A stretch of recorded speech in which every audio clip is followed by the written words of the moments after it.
In today's video, I'm going to teach you how to create folders in Wrike.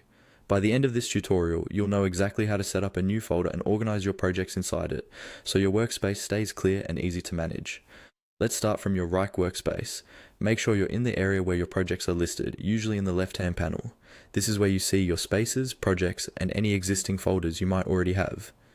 To create a new folder, look for the plus sign next to the section where your projects are displayed. This plus sign is typically close to the projects label or at the top of the project list. Go ahead and click on that plus sign.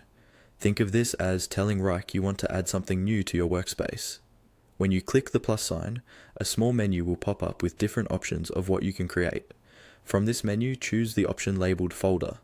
This is important because Wrike can create multiple types of items like projects or tasks, and we want to make sure we're specifically creating a folder for organization.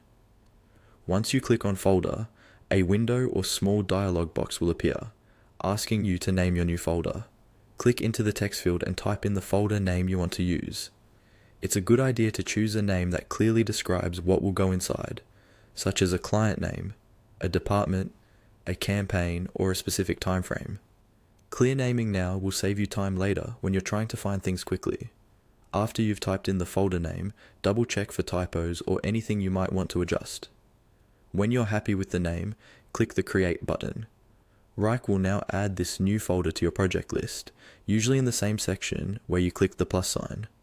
With your folder created, the final step is to organize your existing work into it. Locate the projects you want to group together. Click and hold on a project, then drag it over to your new folder in the left panel, and release. You should see that project now listed inside the folder. Repeat this drag and drop action for any other projects you want to move. And that's it.